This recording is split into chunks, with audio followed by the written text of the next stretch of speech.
Hi, this is Mr. Lian. Welcome back to my kitchen. Last time we cleared all the cookies we have, so we're out of cookies. No more cookies. So sad. Today we're gonna make some eggnogs, which I'm gonna demonstrate you in live. And this video is about the bonus we have from these 3 eggs. So we're gonna make some Swiss meringues by using eggs and some sugar. Here we go. That's all we need. And some very basic tools: spatula, whisk 1, whisk 2, and whisk 3. Number does not matter.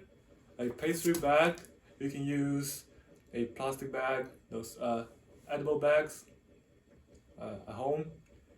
A whisker. If you don't want to use a whisker, you can use a hand. It's gonna take a while. A bowl, scale.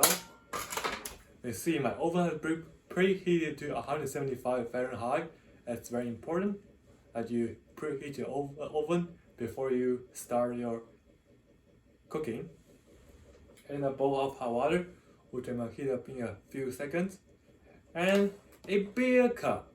That's not a cup of beer, but a beer cup. You're gonna see why. There's no beer today, so it's totally kid friendly, scholar friendly. Okay, we're gonna switch my angles and I'm gonna show you how to make some Swiss meringues for this holiday season. In a very short seconds, you're gonna crack your egg into 2 parts, yolks and whites. I have about 90 grams whites from 3 eggs. When the water temperature gets to around 150 Fahrenheit, I believe, which means when you put your hand in there, it's kind of hot, but it's not burning. You can put your egg whites on top of it. So the bottom of the bowl is touching the water, and you can pour a 1/4 cup of sugar into it, just like this. The recipe requires 1/2 cup, so we have already poured a 1/4 cup. The question is, how much sugar do you have left in cups?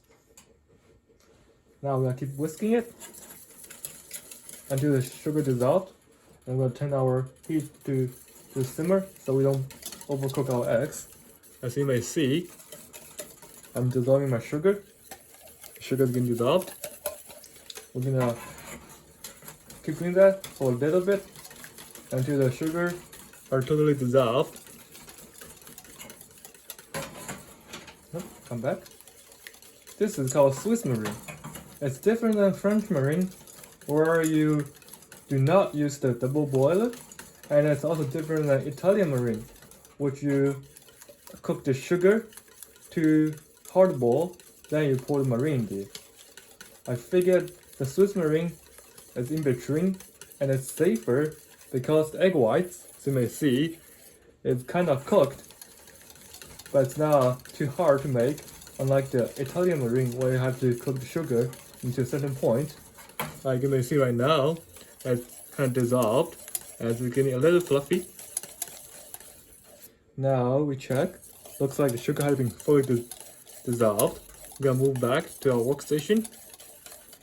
After we move back to the workstation, we're gonna beat it with a hand mixer. You can use your whisk if you wish to, but it's gonna take a while. As you may see, I'm using my high speed on the hand mixer to mix the meringue. I did not cut this part off because I want you to see the stage of the meringues, how it changes over time. So I'm gonna use high speed in the very first part until the volume doubles. As you may see, it's doubling. I only had 3 egg whites at the beginning. Now you can add the remaining sugar in there. Congrats if you have figured out the remaining sugar or the 1/4 cups. You can keep doing that in high speed until the volume significantly increase and the color turn to brighty white. So at this point, you can slow down and check, as I did. You can see marks as I whisk around. So I'm gonna adjust my speed to the medium. just like that. Push the button. If you're using your hand, you can slow down, which I really admire you. Use a hand whisk. It's gonna take a while, but you can do it. That's how they did it in the very first place. Now keep doing that in a medium speed to stabilize the airbags in the meringue, also called egg whites, because it's just what meringue about: egg whites, sugar, and air bubbles. At this point, you can flip over the meringue. Look at that. Let's try again. It's not tipping over, which means it's ready to go. This time you can still use a little low speed to get rid of the extra meringues on the whisk head, and we can move to the next stage.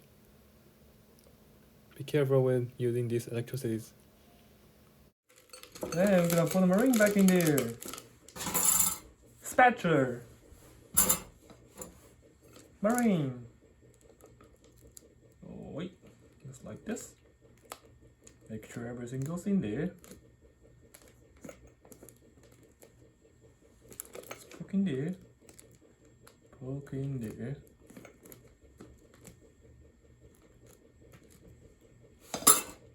Have a lot of meringue to go.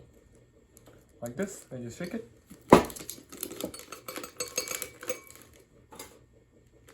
Now poke it. And shall go in there.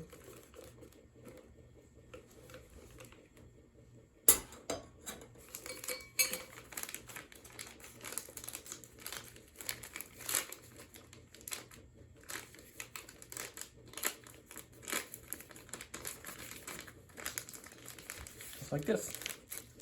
And we squeeze all the ears. Now we can see my ring, right? So in this part, we can transfer the meringue into the pastry bag. As I said before, you don't have to buy a pastry bag. You can use parchment paper. You can find many ways online on YouTube on how to make a pastry paper, make parchment paper into a cone, ice cream cone. Now I have this bag that's very durable. I'm putting my beer cup. Now you see. I'm very tight. And I'm gonna pick one of the tips. I'm gonna pick this one. I'm gonna pick this one and the classy one. Drop in there. Then I'm gonna cut.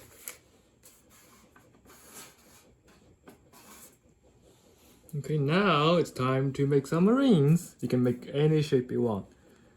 And we learned a lot of shapes. So the classy one, well, it's hard to do because the angle, my camera is right here.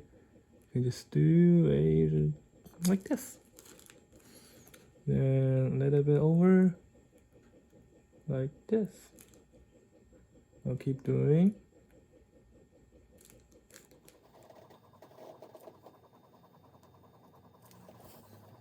You can keep doing. Like this. So you may not see over there. Let me move a little bit. So you can see I have 7 in a row. And I can make another 5 in a column. Oopsies. There's an air bubble in here. So my question for you is, if I have 7 meringues in a row, 5 in a column, how many meringues would I have in total? Did not see that coming out. I'll give you a bonus if you answer this one first. So the next will be me filling the meringues, and I'll show you when I'm done. As I finish up, you may see I did not follow my rule, which is 7 in a row, 5 in a column. And I can show you a trick. If you don't want to do this fancy work, with this tip here, you can do a very simple thing. We just squeeze and lift. It's like this. You can still have something, looks pretty nice. And you can definitely put these meringues on your pies and bake them. Now, this is my first sheet, first batch I have. I'm gonna send it into the oven. The oven I have over here, over there. You see my oven before, 175 for 2 hours. Then you can check, see if they're ready. If not, make it a little longer.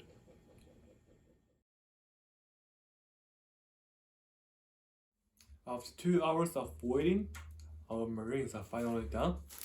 I had maybe had one in the previous recording, but as you may see, like this. Oopsies. And we can pick one and see what's in there. On the bottom it's very smooth, as you may see here. And if you try to open one, you see better this way. It's very fluffy inside because it's all the air bubbles. If you try to eat it,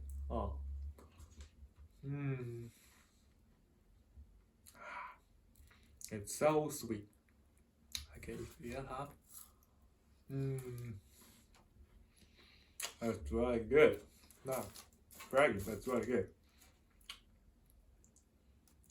I am really satisfied with today's meringues, and I can pack some of them for this holiday season. Although we may not see our friends as I usually do, I hope this meringue can bring some joy during this different and a special holiday. And I will see you next time in my kitchen.